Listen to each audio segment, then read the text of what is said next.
There are nights when the world watches from a distance, and then there are moments when the whole room forgets to breathe. This wasn't supposed to be one of those nights. It was just a high-profile charity gala in Los Angeles, packed with celebrities, tech moguls, politicians, and cameras pretending not to roll. The wine flowed, laughter echoed, suits glittered. But something happened in that room, something no one saw coming. A single comment, a silence so heavy it stopped forks mid-air. And then Denzel Washington stood up. He didn't yell, he didn't defend himself, but what he did, it changed everything.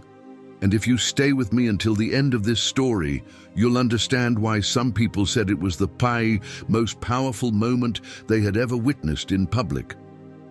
Not because it was loud, but because it was true.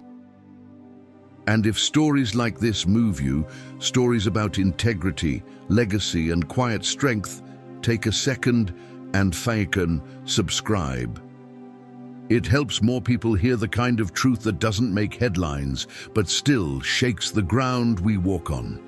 Now, let me take you back to the moment when the music faded, and a question meant to humiliate turned into something sacred. It was supposed to be just another glittering night in Los Angeles, the kind of evening that wears perfume stronger than truth. The kind of event where speeches are written in advance and reactions are rehearsed in the mirror. A charity gala thrown in a historic hotel ballroom where chandeliers dangled like golden fruit and tablecloths were starched with the pressure of presence. Celebrities walked in with practiced smiles. Politicians gave tight nods, polished and press-ready. Waiters drifted like shadows, serving champagne to people who'd long since lost the taste of surprise. Somewhere between the plated risotto and the third toast of the night, the room began to lean into itself, lulled into the rhythm of laughter and ego, until a voice rose from the far side of the stage. It was Kanye West. He didn't have a speech prepared. He didn't need one. His voice was a brand by itself. And as he walked toward the mic, heads turned, eyes rolled, and phones tilted slightly upward. Not for reverence, but for the possibility of virality. He started loose, cracking jokes about the fashion choices in the room, teasing the crowd like an artist flicking paint before the stroke. The laughter came easily, light, nervous, willing.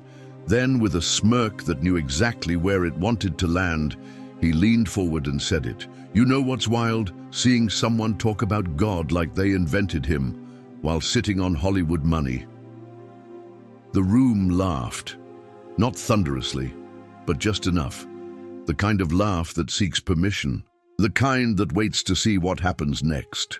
Across the room, Denzel Washington sat still, not frozen, just grounded, as if nothing in that room could touch him unless he let it. He wore a dark suit, quiet and clean. No flash, no noise, just presence. At his side, his wife sat with her hand resting gently on his forearm, a gesture not of defense, but of calm. He didn't speak, didn't blink, didn't flinch. Instead, he lowered his eyes, not in defeat, but in reflection. As if the weight of the moment didn't require a reaction, only memory. Kanye chuckled to himself. No one joined him this time. The laughter had softened into something else. Confusion, maybe, or doubt. That's when people noticed something subtle.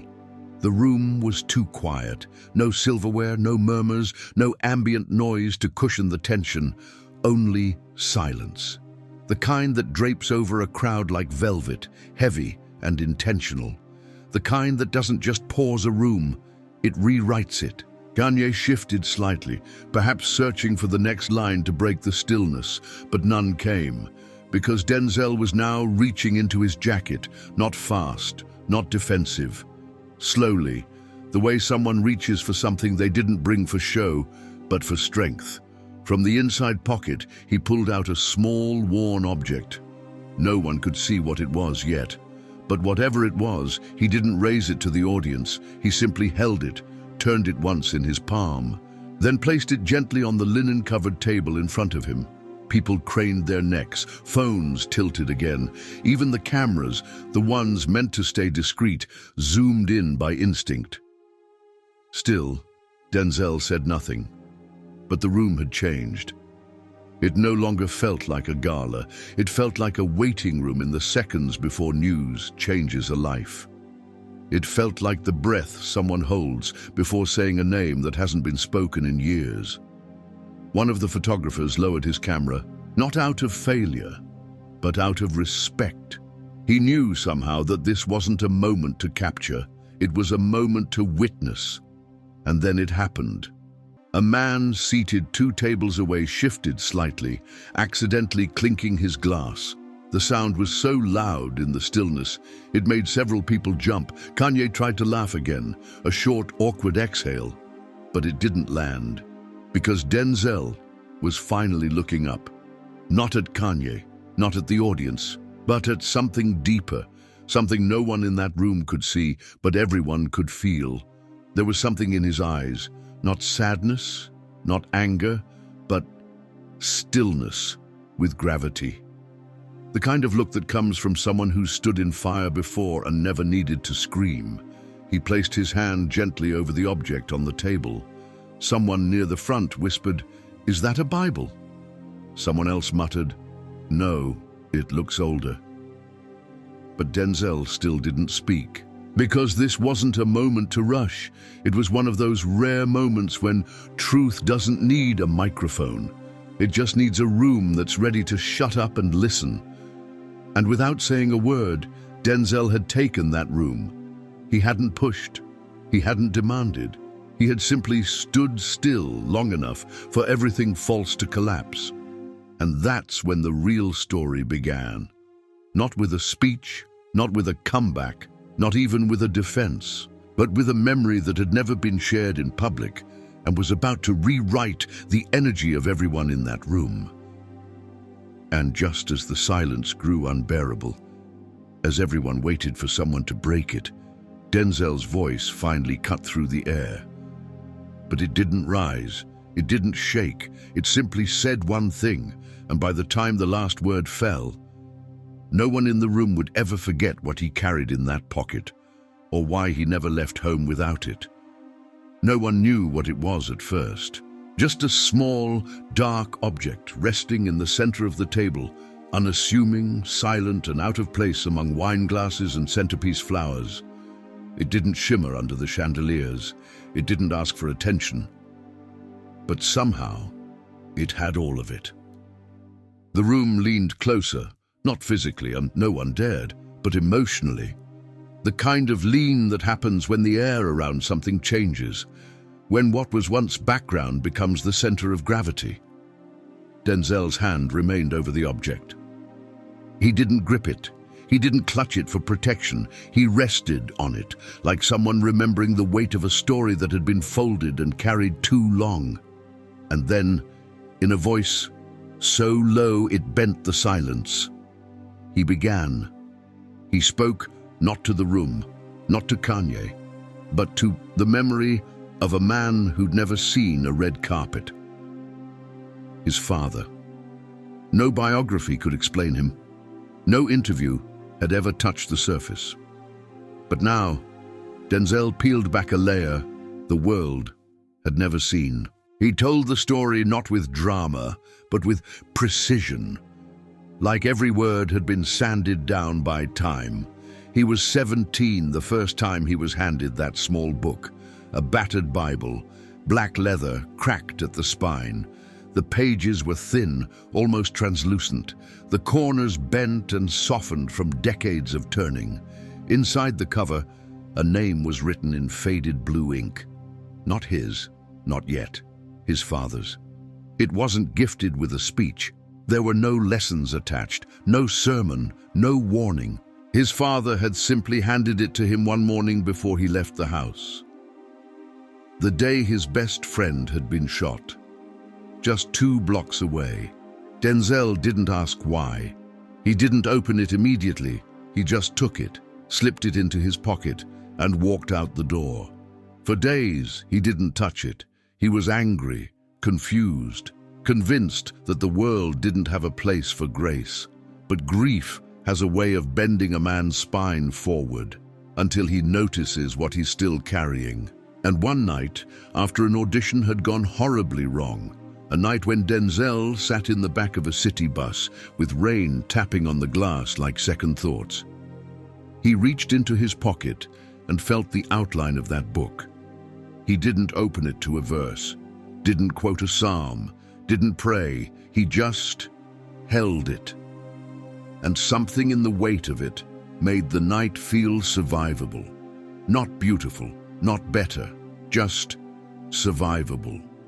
Years passed, roles came, some stayed, most didn't. He failed more than he succeeded, but the book stayed in his pocket, not because he was devout, not because he was a preacher, but because some days the weight of that book was the only thing that felt real. On nights when applause rang loud, he kept it there. On mornings after bad headlines, it stayed. It never saved him from the pain, but it reminded him that he had survived worse.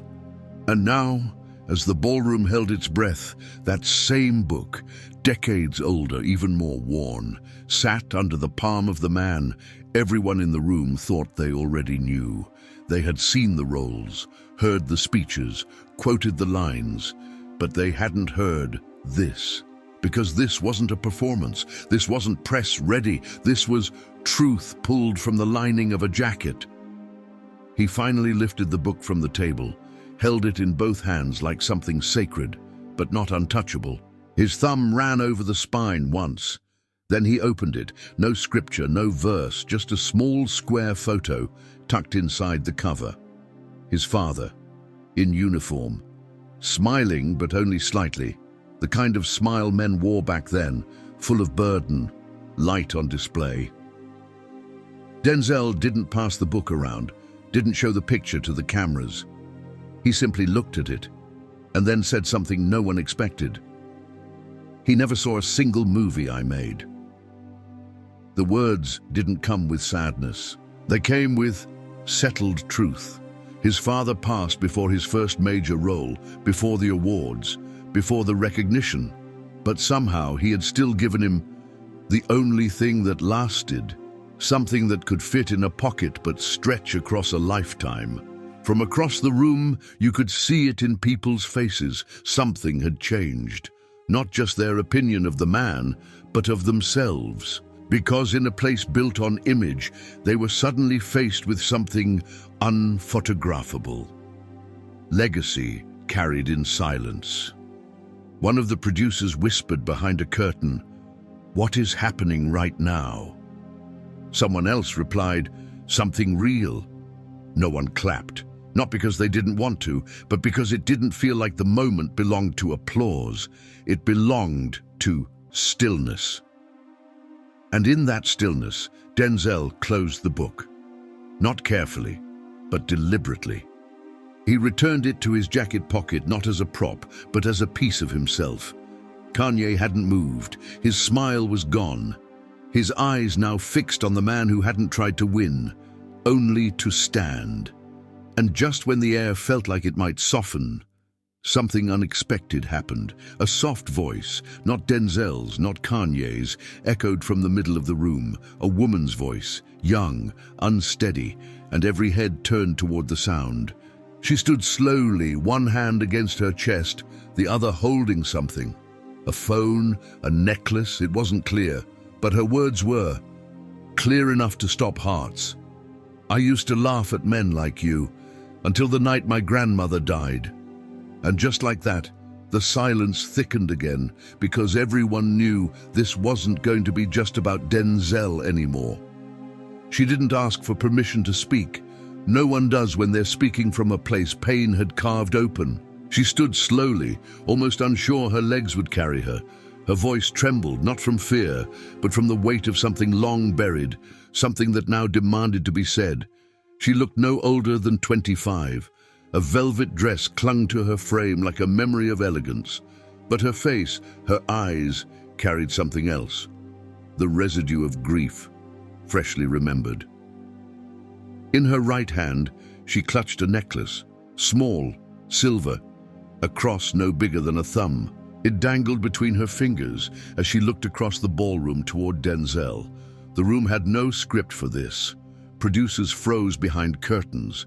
Hosts paused mid-breath. Even Kanye, who just minutes ago had commanded the room with punchlines and provocation, was now silent, his gaze tethered to her, as if waiting for a line in a scene he hadn't rehearsed. She didn't cry. Not yet. She just spoke.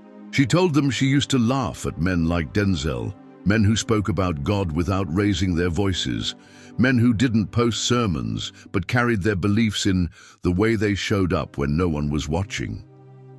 She called it quiet faith, the kind her grandmother believed in, the kind that sat with you when you were dying but didn't try to save you with words, the kind that simply stayed. Her grandmother had passed 6 months earlier, on a Sunday, with gospel playing softly in the background and a single request whispered with fading breath. Don't lose your kindness in a world that profits from cruelty. The crowd leaned in, not to hear, but to feel. Because something in her story wasn't performance. It was witness. She said she had lost her way after that, bitter, angry, chasing noise because silence hurt too much. She laughed at preachers, mocked Christians, dismissed faith as weakness. Until that night. Until this night. Until Denzel stood without defending. Until he held something worn instead of something loud. Until the room changed without him asking it to. And that's when her voice cracked. Not from volume, from honesty. I didn't expect to feel my grandmother in a Hollywood room, but I do now. No one moved, no one whispered, no one filmed. The moment felt too real for digital proof. And as she slowly sat back down, the entire front row instinctively leaned forward, as if drawn to a fire that didn't burn, only warmed. Denzel didn't respond with words. He didn't need to. He placed a hand over his chest again, over the jacket pocket, and nodded once, slowly, not to her, not to the room, but to what the moment had become. A space where pain wasn't mocked, where faith wasn't reduced to memes, where men didn't need to roar to be heard. A space so rare. No one dared fill it with applause, and that's when the second shift happened. Across the room, someone cleared his throat, a short cough, dry, controlled.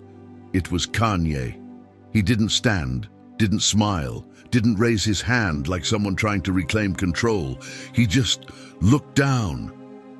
For the first time that night, he wasn't performing. And that silence, the one Denzel had carried into the room, had now reached him too.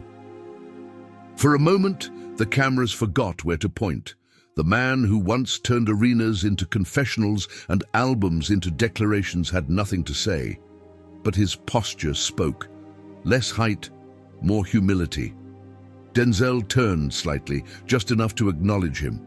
Not confront, not punish, a look that said, I'm not your enemy. A look that offered space, but no escape. And then, slowly, he stood again. No fanfare, no swelling music, just the sound of cloth brushing cloth as he adjusted his jacket and stepped forward. The lights above him felt brighter now, but not harsh, just exposing. He looked out, not with power, but with clarity. The kind of clarity that doesn't beg to be believed. It simply exists, unshakable. Then, with a voice that had spoken lines from Shakespeare to soldiers, he said it. My father once told me, if you're ever in a room where people laugh at your silence, let them. Because silence has more power than noise will ever admit. He paused, let the words breathe, then added with no rush, and the moment someone sees you as weak for standing in peace is the moment they've told you exactly how strong you are. It wasn't a punchline. It wasn't a rebuttal. It was a mirror. one the whole room was now forced to look into.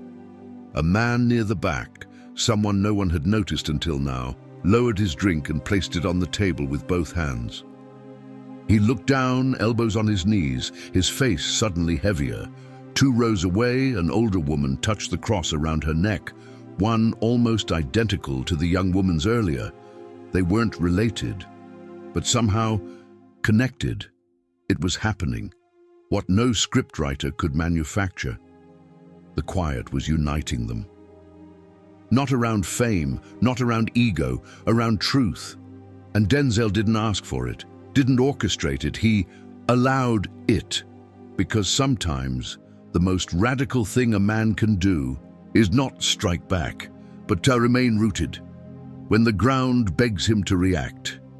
He didn't speak again. He simply stepped back to his chair and sat, eyes lowered, hands folded, book still in his chest pocket. And then, the strangest thing of all occurred. A staff member behind the curtain began to weep, not loudly, just one hand over his mouth, the other wiping at his eyes like someone embarrassed to feel what he was feeling. Another whispered. He didn't have to say much, and yet, everything had been said. But it wasn't over, because from the shadows of the left aisle, movement began again. Not from a celebrity, not from someone famous, just a man in his 60s, denim jacket, calloused hands, weathered skin, shoes that told a story all their own. He stepped into the light without fanfare, and the room turned once more. No one recognized him, no one had seen him on stage or screen, but when he spoke, the entire room would realize they had just met someone who knew a different version of Denzel, not the actor, but the man before the spotlight. He didn't walk like someone trying to be seen. He walked like someone who had nothing left to prove. The denim jacket hung loosely on his shoulders, faded at the elbows, stitched once near the wrist. His boots carried years. His face, too. Not from age alone, but from sun, dust, and decades of work that rarely got applause. He stepped forward slowly, not into the spotlight, but into something heavier. Recognition that hadn't arrived with fame, but with memory.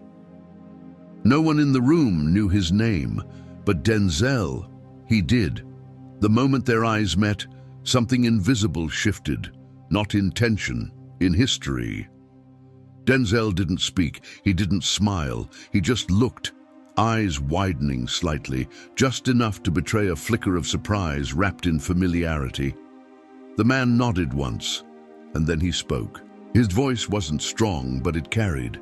Not because it was loud, because it was real.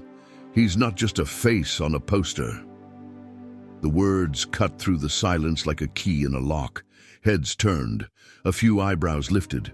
Kanye remained still, his eyes tracking every word, his expression unreadable now. The man took one more step forward and let his hand rest on the back of an empty chair. Back in '79, I worked at a community gym in the Bronx. Low pay, bad plumbing, cold winters. No cameras. Just a lot of noise, and a lot of kids who didn't know if they'd make it through the year. He swallowed. Denzel walked in one day. No agent, no entourage. Just a busted lip and a bag full of dreams. The room didn't shift. It leaned. Because this wasn't a celebrity anecdote, it was a window, cracked open into something raw and untouched by spotlight. The man continued. We thought he was just another guy chasing a role. You know the type. Comes in for a few days, sweats a little, quits. But he didn't quit. He stayed. He trained. He listened. He didn't just throw punches. He picked up towels, cleaned up after the kids, stayed late, asked about their lives. He paused, as if reliving it frame by frame. We didn't know who he was, but we knew who he wasn't. He wasn't fake. A murmur passed through the crowd. Not chatter, not words. Just a low, collective hum of something unnameable, but deeply felt. He stepped closer to the front row now. He showed up when nobody clapped. And when he finally got that first break, he came back. The emotion in his throat thickened now. Came back with a bag of gloves and said, "Let's get the new kids ready. No cameras, no press, just sweat and silence." People were no longer watching a moment. They were inside it, inside the realization that Denzel hadn't become a man of integrity after fame. He had brought that integrity with him. The man's eyes glistened. "I lost my son in Iraq." The words landed hard. Even Kanye blinked. "And when I came home, Denzel called. I don't know how he found out, but he did. Left me a message I still play to this day." He reached into his jacket and pulled out an old flip phone. "It doesn't work anymore, but I kept the battery charged just so I could replay that voicemail. You don't forget when someone remembers you while the world forgets." He looked down, then back at Denzel. "I just thought y'all should know that silence you're feeling tonight, it didn't come from a script." The room was still, eyes wet, mouths closed, hearts caught mid-beat. A producer backstage wiped her cheek. The sound engineer forgot to adjust the levels. The spotlight itself seemed dimmer, softer, almost aware that it was witnessing something that wasn't for show. Denzel stood slowly. Not in pride, not in gratitude, in honor. He walked toward the man, hand extended but didn't rush. Two men who hadn't seen each other in years, now standing side by side, not as symbols but as survivors. And when they embraced, it wasn't for applause. It was recognition. The kind that needs no introduction. The kind that makes a room full of stars feel for a moment like a congregation. Kanye looked away, just for a second. And in that second, you could almost hear it. The quiet shifting of something inside him. Not agreement, not conversion, but a collision between perception and truth. And just when the air felt like it couldn't hold one more moment, a sound broke the silence. Soft, hesitant. It came from the side wall. A voice, young, fragile. I used to think men like that didn't exist. And heads turned once more. The room tilted toward the sound. A young man, early 20s, hoodie half-zipped, stepped into the aisle. His voice cracked, his eyes wet, but not from emotion alone, from recognition. And what he said next would reveal a truth even Denzel hadn't seen coming. He couldn't have been more than 22. His hands trembled as he stepped forward, each step hesitant, as if uncertain he had the right to speak into a room like this. His hoodie hung loose over a plain t-shirt. No name tag, no designer label, just a kid standing in front of legends, executives, and cameras that had all gone quiet. But silence, once cracked, has a way of echoing longer than applause. He took a breath that didn't fill his lungs, then another, then spoke. "I wasn't supposed to be here tonight." The words hung in the air like a thread, thin, exposed, but unbreakable. "I was working backstage, just a runner. I don't even belong in this room. I wasn't invited." No one interrupted, not even with a glance. He looked down briefly, eyes wet, fists clenched like someone trying to hold a memory still.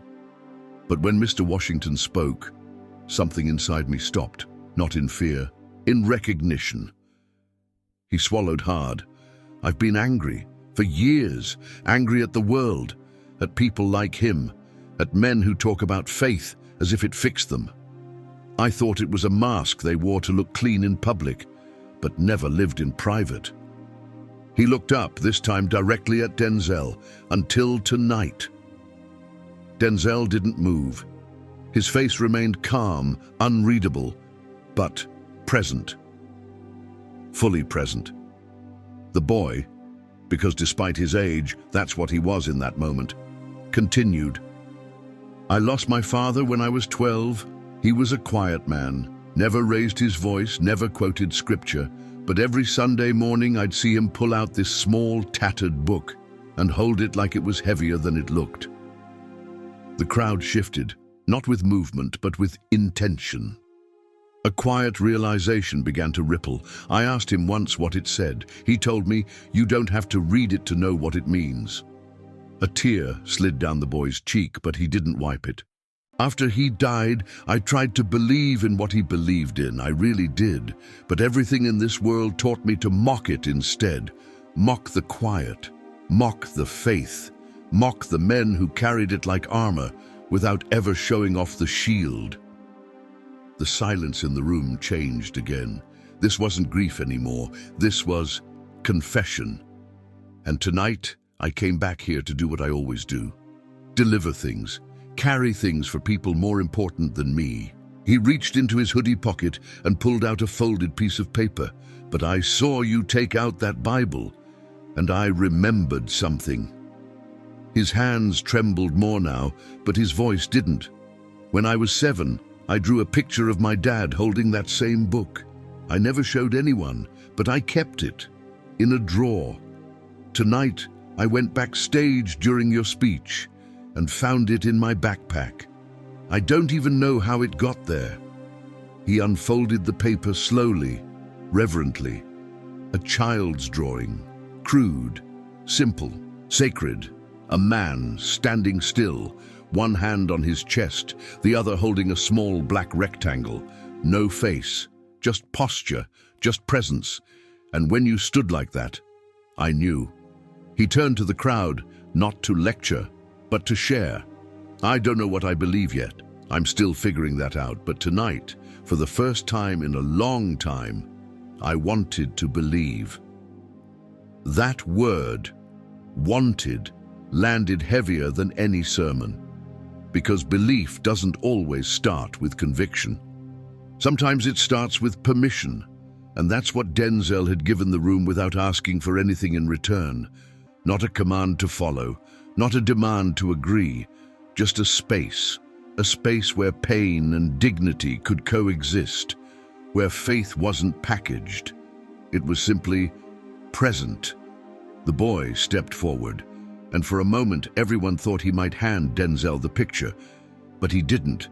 He placed it on the edge of the table, carefully, respectfully, like an offering not meant for an altar, but for acknowledgement.